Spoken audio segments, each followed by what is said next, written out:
this is an edit I'd like to show you that gives your images a hazy, dreamy, kind of film-like look by just a few steps. All right, so here I'll show it to you in a couple of different portraits. So here's a portrait I took of my son. Pardon my voice, I've got a bit of a cold. So here is the portrait of my son. And what I'm going to do is I'd like to soften it and give it that kind of hazy, dreamy look. All right, so I've got my background layer here. I can either hold down Control and I can duplicate the layer like this, and hit OK. And now I've got a copy of my background layer. Another quick way to do it is the keyboard shortcut is Command and J, which will accomplish the same thing. So I've now got a duplicate of my background. What I'm going to do is I'm going to go to my filters to blur, Gaussian blur, and I'm going to do a blur. You can play with, depending on your photograph, between 20 and 30 pixels in terms of an amount of blur. All right, so I'm going to stick closer to the 20. So now you can see it's blurred over top. Now I'm going to change my blending mode to either lighten or screen. All right, so depends on the look. I think the screen one looks better for this one. And there you go. And so here's the before and there's the after. All right, you can see it softens. It kind of gives it a hazy glow to it. All right, so that's the first step you can do. Next thing, what I'm going to do is I'm going to grab my adjustments and a curves adjustment layer.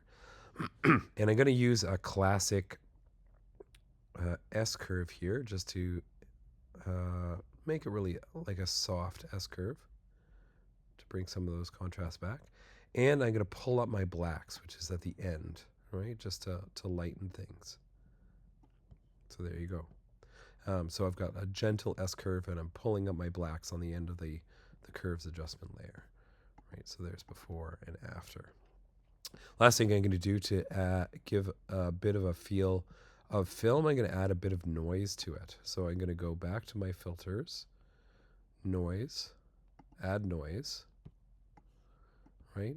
I'm going to do only 4% monochromatic uniform and just add a bit of grain to that. Okay, so now you can see there's a little bit of grain if I zoom in like that.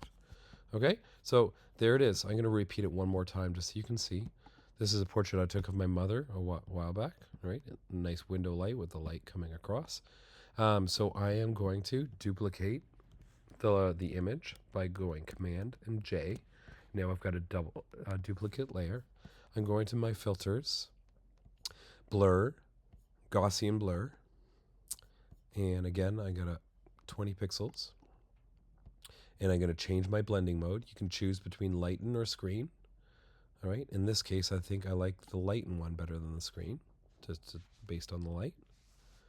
All right. For this one, I find it a little bit too hazy, a little bit too overdone. So what I'm going to do is I'm going to take that layer and I'm going to bring the opacity of the layer down. And I'm going to play with that opacity of the layers just so it's not quite as overwhelming in terms of the haze. I think that's better. Okay. And then I'm going to do that same with curves adjustment layer. So curve, bring up the S-curve on the top, bring some punchy shadows back, accentuates that beam of light, and I'm going to soften the blacks by pulling it up on the bottom. Nice. All right. And I'm going to add that little bit of film grain. So I'm going to add a bit of noise, add noise. Right, uniform, monochromatic, and just something nice and subtle. All right, so there was my before, and now it's warm and hazy, and it just suits the light coming in from the window. All right, give that a try. It's a quick, easy edit that adds kind of like a dreamy element, a hazy element, very similar to putting a cinebloom lens filter on the front of your camera, which a lot of photographers and videographers are fans of doing, and you can do that in the edit using Photoshop. Give it a try.